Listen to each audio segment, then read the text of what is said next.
Hello everyone.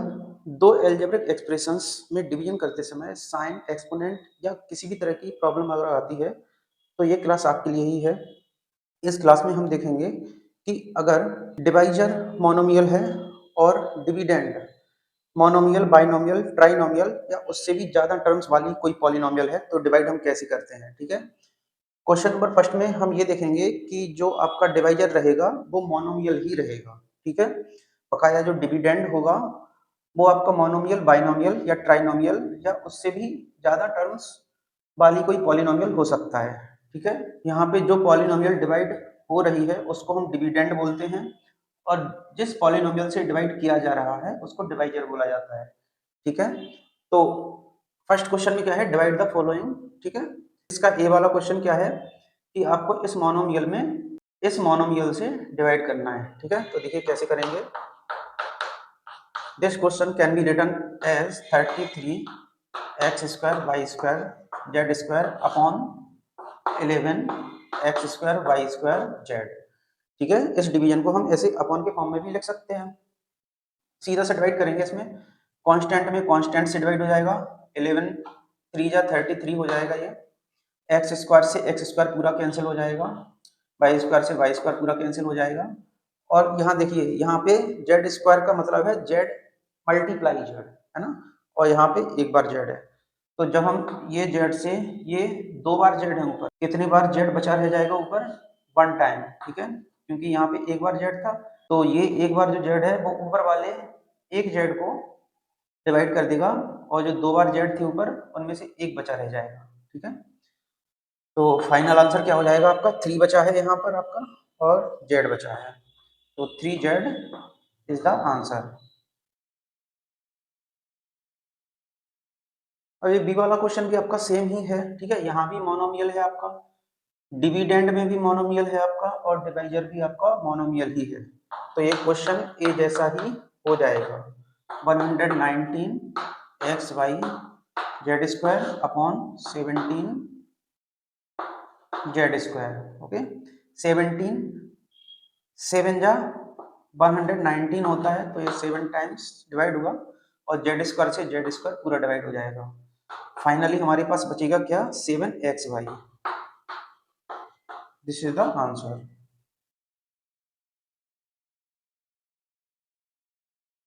चलिए सी वाले question में भी आपको डिविडेंड में मोनोमियल दिया गया है और डिवाइजर भी मोनोमियल दिया गया है।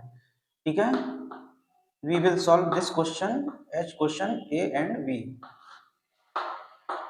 तो यहाँ पे कोई भी कांस्टेंट नहीं है, यहाँ पे हम 1 ले सकते हैं या ना भी लें तो भी चलेगा, कोई दिक्कत नहीं है। ठीक है। एक्स से एक्स डिवाइड हो जाएगा, जेड से जेड पूरा डिवाइड हो जाएगा। Answer will be 57।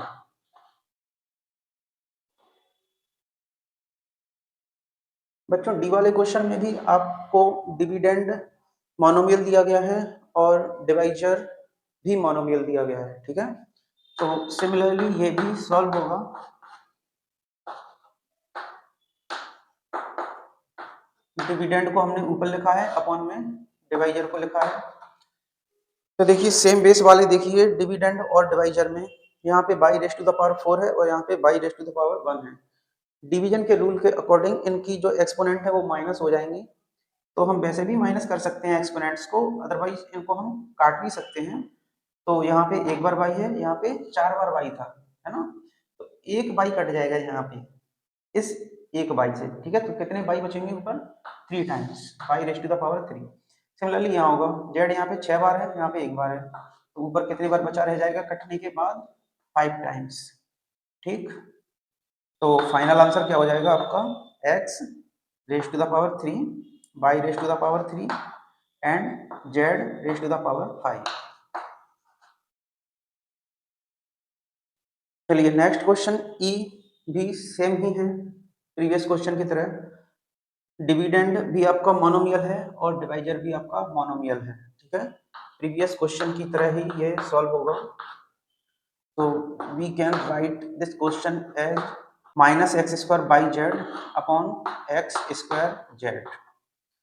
We will cancel x square by x square and z by z. Okay. ये पूरे पूरे कैंसिल हो गए हैं, बचा क्या है, माइनस बचा है आपका और अकेला बाई बचा है। So minus y will be the answer. चलिए अब एफ वाले क्वेश्चन से आपको ऐसे क्वेश्चन दिए गए हैं जिसमें डिविडेंड आपको मोनोमियल नहीं दिया गया है, ठीक है। एफ वाले क्वेश्चन में ये जो डिविडेंड है वो आपका बाइनोमियल है, ठीक है, लेकिन डिवाइजर अभी भी मोनोमियल ही है, ठीक है। तो इस टाइप के क्वेश्चन देखेंगे अब हम। तो पहले तो इसको हम वैसे ही अपॉन के फॉर्म में लिखेंगे, 12x² plus 3xy divided by 3x। तो अब ये रूल होता है कि अगर डिविडेंड में प्लस या माइनस के द्वारा टर्म्स जुड़ी हुई हैं, ठीक है, तो इनको हम सेपरेट सेपरेट कर सकते हैं। मतलब ये जो डिनोमिनेटर में 3x है ये फर्स्ट टर्म के नीचे भी आ जाएगा और ये सेकंड टर्म के नीचे भी आ जाएगा। कैसे? 12x² के नीचे 3x आ जाएगा और ये प्लस का प्लस, और 3x बाई के नीचे भी क्या आ जाएगा, 3x आ जाएगा। ये आप सेपरेशन जब कर सकते हो जब न्यूमरेटर में प्लस या माइनस हो। अगर डिनोमिनेटर में प्लस या माइनस हो तब आप ऐसा नहीं कर सकते हो, ठीक है। फॉर एग्जाम्पल मैं बता देता हूँ आप कब नहीं कर सकते हो। अगर ऐसा होता 3x upon y plus Z, और अगर आप ऐसा कर दें 3x upon y plus 3x upon z, तो ये गलत होता, ठीक है, क्योंकि यहाँ पे जो प्लस है वो डिनोमिनेटर में था, ठीक है, और डिनोमिनेटर से आप इस चीज को सेपरेट नहीं कर सकते हो। सेपरेट कब कर सकते हो? जब ऊपर न्यूमरेटर में प्लस या माइनस साइन हो, है ना, जब डिविडेंड में प्लस या माइनस का साइन हो। अब इसको सिमिलरली सॉल्व करेंगे, 3 से 12 4 टाइम्स डिवाइड हो जाएगा और x² में x से डिवाइड करेंगे तो एक बार x बचेगा ऊपर, 3 से 3 डिवाइड हो जाएगा, x से x डिवाइड हो जाएगा। फाइनली आंसर आएगा 4x प्लस यहाँ पे बचा y, यहाँ पे 4x बचा है और यहाँ पे y बचा है। So 4x plus y will be the answer.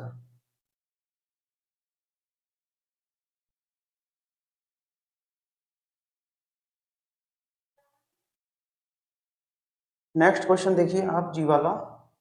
Dividend में आपको यहाँ पे 3 टर्म्स गिवन है, बट आप यहाँ पे ध्यान से देखेंगे ये 3 टर्म्स सारी लाइक टर्म्स हैं, है ना।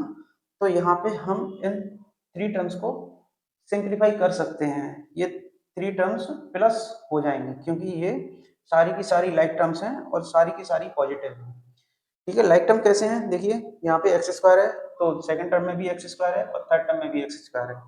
यहाँ पे y² है, यहाँ भी y² है, यहाँ भी y², यहाँ पे z² है, यहाँ पे z² है, यहाँ पे z² है, ठीक है। x² y² z² को इन्होंने इस टर्म में यहाँ वहाँ कर दिया है, लेकिन फिर भी ये लाइक टर्म्स रहेंगे। तो इनके न्यूमेरिकल कोएफिशिएंट प्लस हो जाएंगे, ठीक है। इन सबको प्लस कर लीजिए, 45 प्लस 36 प्लस 18 कितना हो गया ये आपका। न्यूमेरिकल कोएफिशिएंट ऐड करने के बाद आया 99 x²। और अब मैं इसको ABCD वाले सीक्वेंस में ही लिख रहा हूँ इनके वेरिएबल्स को। x पहले आएगा, मीन्स x² पहले, फिर y² फिर z², ठीक है। ये 3 टर्म्स सिंप्लीफाई होके एक टर्म बन गई है और डिवाइडेड बाई 9xyz। आप देख सकते हैं यहाँ भी मोनोमियल है, यहाँ भी मोनोमियल है। सिंपल वैसे ही सॉल्व करेंगे जैसे हमने ए वाला क्वेश्चन किया था।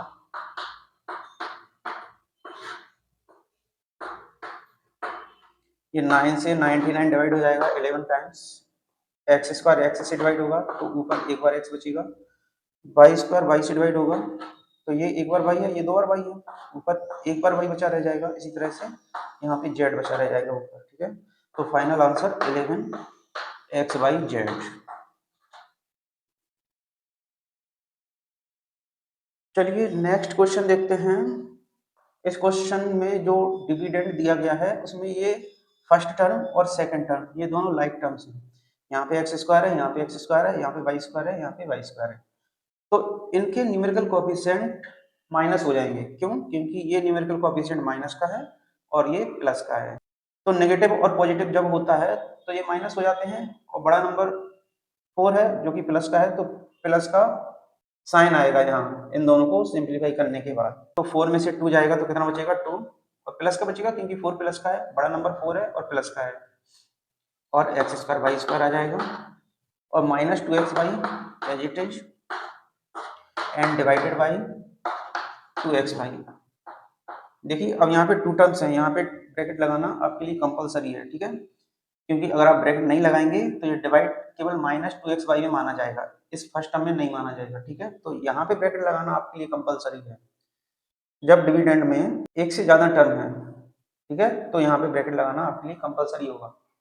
इस डिवीजन को अब हम अपॉन के फॉर्म में लिखेंगे, 2x² minus 2xy upon 2xy, ठीक है। अब यहाँ पे ब्रैकेट लगाना कंपलसरी नहीं है, क्योंकि ये डिवीजन का साइन हमने ऊपर वाली सारी टर्म्स को कवर करते हुए लगाया है, ठीक है। तो यहाँ पे आप ब्रैकेट स्किप कर दें तो कोई दिक्कत नहीं है, बट यहाँ पे ब्रैकेट लगाना कंपलसरी था, ठीक है। चलिए अब इसको हम ब्रेक करेंगे, 2x² के नीचे 2xy आएगा और -2xy के नीचे भी 2xy आएगा, तो 2x² अपॉन 2xy और minus as it is 2xy upon 2xy, 2 से 2 डिवाइड हुआ, x से x² ऊपर एक बार x बचेगा और y से y² ऊपर एक बार y बचेगा, तो ये क्या बचा आपका xy, और ये देखो 2xy से 2xy पूरा डिवाइड हो गया, तो अब यहाँ जीरो नहीं बचता है ना, सेम नंबर में सेम नंबर से डिवाइड कर दो तो 1 आता है, ठीक है, तो -1 आएगा, सो x/-1 will be the answer. चलिए आई वाला क्वेश्चन देखते हैं। डिविडेंड में हमको 3 टर्म्स गिवन है और ये तीनों की तीनों टर्म्स अनलाइक टर्म्स हैं, ठीक है, क्योंकि यहाँ पे x² है, यहाँ पे x² नहीं है, यहाँ पे भी x² नहीं है, तो इस टर्म की कोई सी भी लाइक टर्म नहीं है। यहाँ पे x⁻⁴ है, यहाँ पे x⁻⁴ नहीं है, ठीक है, तो ये दोनों भी अनलाइक टर्म्स हैं। लाइक टर्म्स हैं या अनलाइक टर्म्स हैं, इनके लिए केवल हम वेरिएबल्स को देखते हैं, ठीक है। कांस्टेंट यहाँ पे क्या क्या है वो हम देख लेते हैं अभी, तो देखिए क्या होगा, माइनस की एक्सपोनेंट एक इवन नंबर है, तो ये माइनस तो प्लस में चेंज हो जाएगा एक्सपोनेंट के रूल के अकॉर्डिंग, और 2⁻⁴ है तो ये 16 हो जाएगा, और x² मैं इनको ABCD वाले सीक्वेंस में लिख रहा हूँ, x², उसके बाद y आएगा और फिर z⁻³ आ जाएगा, प्लस का प्लस 2⁻⁴ ये 16 हो जाएगा, और x⁻⁴ और z⁻², यहाँ पे -4 y⁻⁴ एंड z⁻⁴, ABCD वाले सीक्वेंस में, और फिर ये डिवीजन मैं इस तरह से कर रहा हूँ, है ना, सारी टर्म्स को मैंने कवर किया है ये डिवाइड लगाते समय, ठीक है, आपको भी इस बात का ध्यान रखना है, 2z²। अब ऊपर जितने भी टर्म्स हैं उन सारी टर्म्स के नीचे हम 2z² लिखेंगे जो कि मोनोमियल है, ठीक है। चलिए तो 16x² y z⁻³ के नीचे हम 2z² लिखेंगे,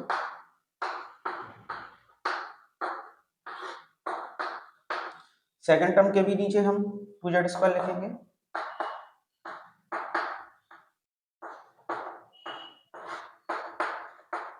और थर्ड टर्म के नीचे भी हम 2z² लिखेंगे।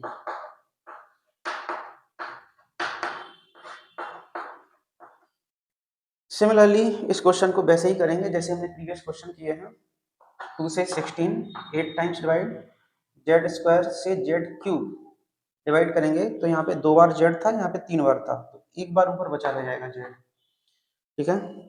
ये 2 से 16 8 टाइम्स डिवाइड हो गया और z² से z² पूरा डिवाइड हो गया, ये 2 से 4 2 टाइम्स डिवाइड हो गया और z² से z⁻⁴ डिवाइड होगा तो z⁻² बचा रह जाएगा। बचा क्या क्या है हमारे पास, अब 8x² yz और plus 8x⁻⁴ minus 2 y⁻⁴ z⁻²। So these three terms are unlike terms, so this will be the final answer.